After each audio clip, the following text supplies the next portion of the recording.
I already put my bonnet on, but let's go. I'm fired up. Let's talk about bi lesbians. Just so, we got some rapport.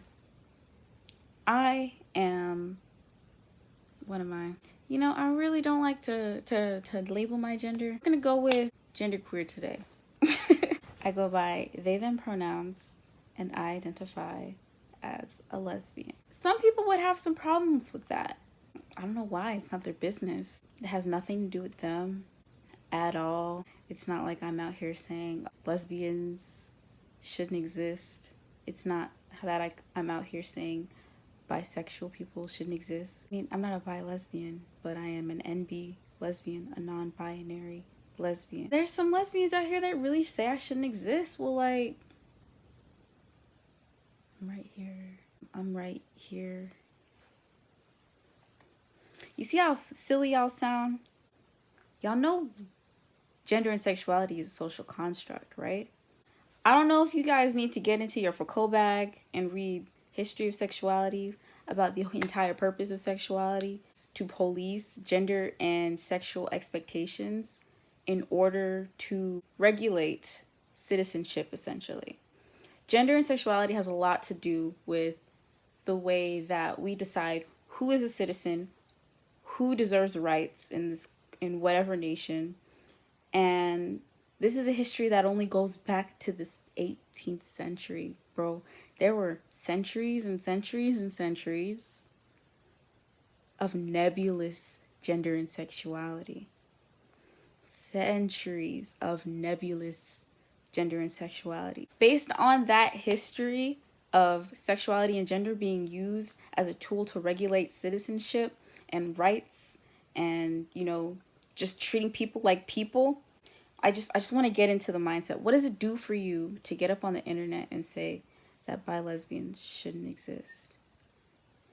And see, the argument that people love to say is that, oh, bisexuality is a thing.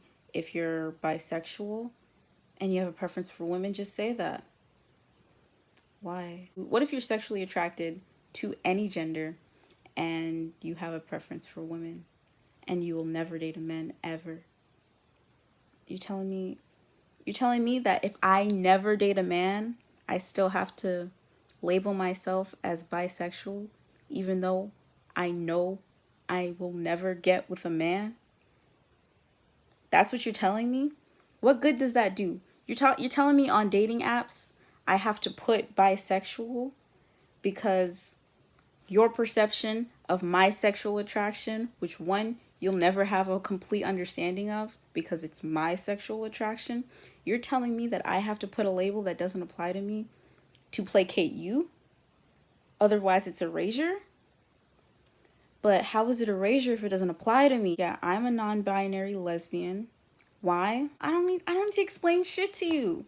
I'm a non-binary lesbian and I don't need to explain shit to you. That's the point of this video. But I will explain it to you. I identify as non-binary. We keeping up? We get it? Okay. I identify as non-binary and I'm attracted to people who are not men. It's literally that simple. I call myself a lesbian because I am attracted to people who are not men. I tend to be attracted to femininity in particular. I like people who are feminine. So I call myself a lesbian. It's just that simple. It really is. I'm not attracted to genitalia. I'm not attracted to any particular label. If you got a little femme in you, you're probably fair game, as long as you're not a man.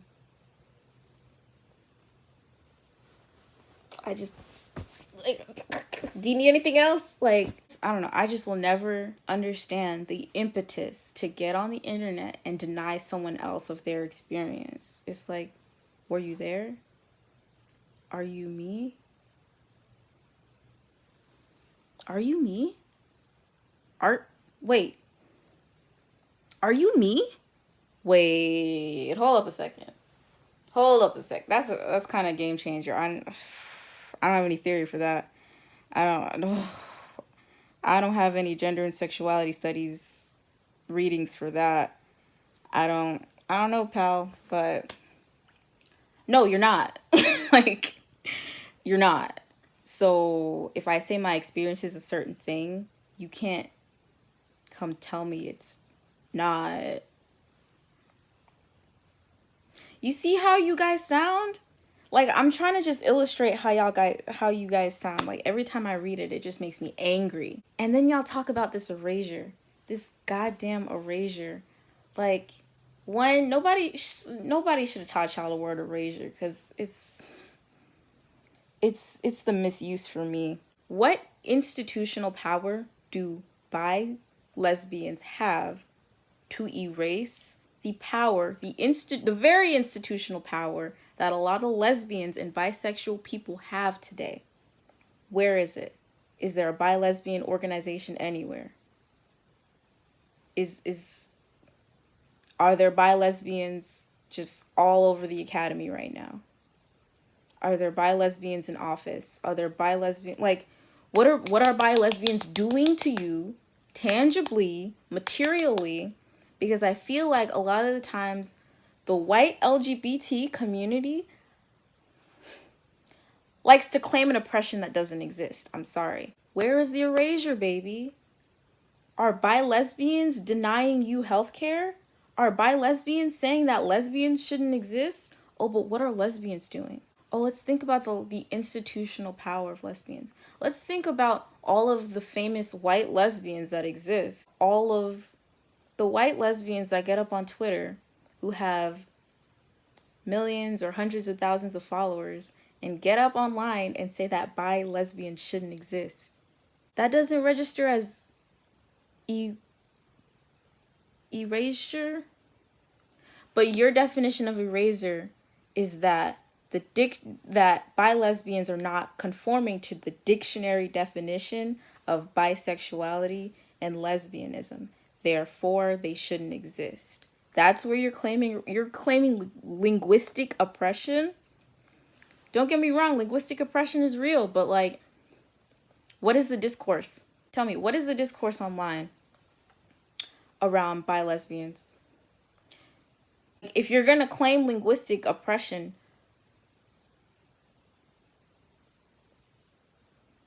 where's the oppression in the language? Where's the oppression? Where's the linguistic erasure that bi-lesbians actively perform against lesbians or bisexual people? What is the linguistic oppression that he, him lesbians, that they, them lesbians, that Enby lesbians like myself, where is it? Because if you look online, if you look at the discourse that exists around bi lesbians, he, him lesbians, they, them lesbians, and non-binary lesbians, the only discourse that exists is that they shouldn't exist. Why not be honest? Like, it's one thing to say that I don't get bisexual lesbianism. That's perfectly fine. You don't get it, you don't get it. It's not really for you to get, though. No one's sexuality is for you to understand. It's really not. It's for me to understand myself and to be in the spaces that I want to be in. So if I enter a space and I call myself a non-binary lesbians, and the lesbians in that space say I shouldn't exist, that makes me know that that's a space I shouldn't be in. That's the purpose of labels. To communicate to other people what you want to communicate to them and have an understanding of who you are. That is the purpose of an identity, of a label like that. No, I guess keep being dicks about bisexual lesbians, because it just tells me what sect of the LGBT community you're in, and it tells me that I want to stay away from you. So I guess my label is doing the work that it's supposed to do. Wow, this is angry. If I have to see one more tweet that's like bisexual lesbians shouldn't exist, like verbatim, like bisexual lesbians are biphobic and lesbiophobic, I swear I'm only gonna make videos about this. Can we also talk about the fact that, like, these terms, lesbian, bisexual, like, one, bisexual is a new term. It's really a new term. And a lot of the words that we use to describe sexuality, they're new terms. And, you know, that's a great thing. That's really a great thing. People are using the words that exist and creating new words for themselves. Like, who could be mad at that? Who could be mad at that? Y'all, for some reason. We're literally the alphabet brigade. Like, our whole thing is that we have so many terms to describe sexual and romantic attraction. And yet, a new one comes up and it's an issue. Why? Like, are you embarrassed? Like, I'm trying to understand what the thought process is, because you're not being tangibly hurt in any kind of institutional way. It's not a linguistic oppression, because nobody's saying that bisexual people shouldn't exist and lesbians shouldn't exist. Only bisexual people and lesbians are saying that bi-lesbians shouldn't exist. Like, what is it? I'm genuinely trying to understand, like, what makes you so, like, passionate? What makes you so passionate that you have the audacity to say that somebody's identity doesn't describe them fully? Like, what audacity do you have to say that someone's identity is not adequate to describe them? Like, are you me? Like that, like, I just want to know, are you me? Because I'm really trying to understand. Like, if you are me, that'd be great, because I really, that explains some things. That would really explain some things, because sometimes I don't know what's going on over here. And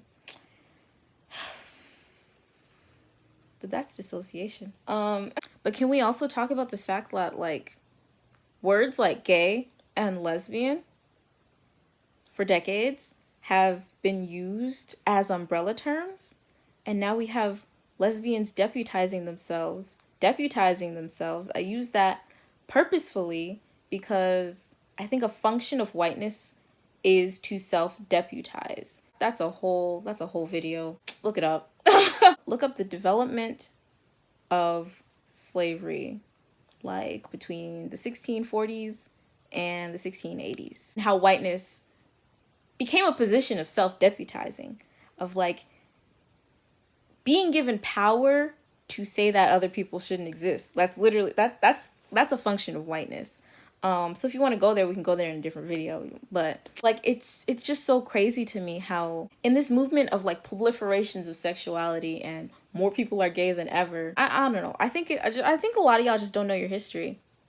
Lesbian has always been an umbrella term. Gay has always been an umbrella term. Gay is all of us. Like, we all call ourselves gay. You don't see, honestly, you don't see gay men getting up here upset that lesbians are calling themselves gay, or that queer people are calling themselves gay. Because it's always been an umbrella term. Lesbian has always also been an umbrella term. Bisexual women have called themselves lesbians. Like, just because we have more precise language does not mean that more precise language is something that makes people feel comfortable. Sometimes dissecting your sexuality in a certain way can actually feel really oppressive. Just personally, in terms of my gender, I don't like to describe it, because once I start describing, I start dissecting myself. I start policing and surveilling myself in a way that I don't want to do. So I'm just queer and a lesbian.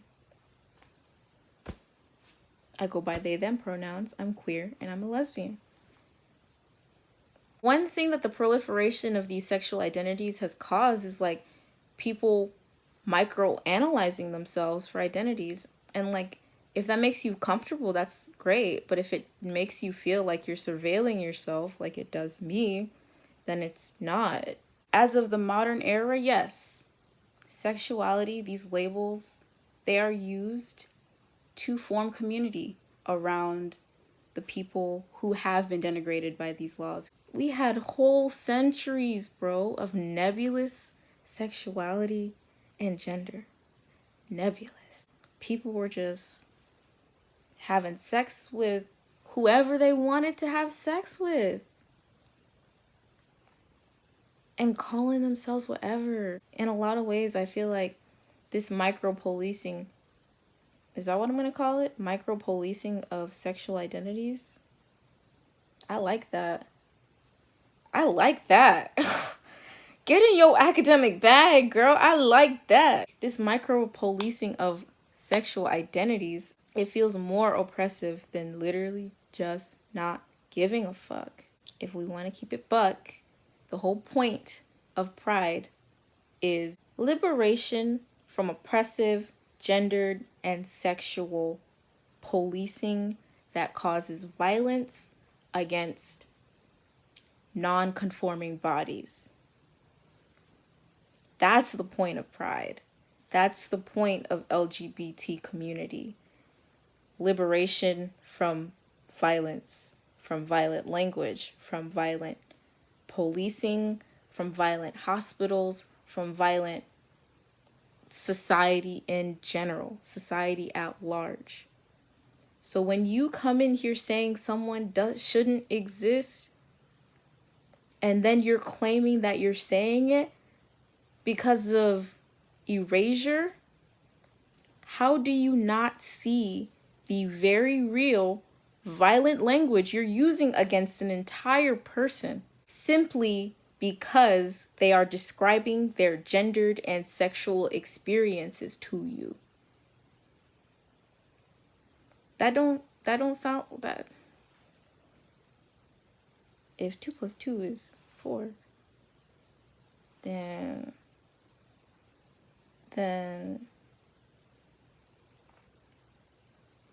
that's all I really had to say.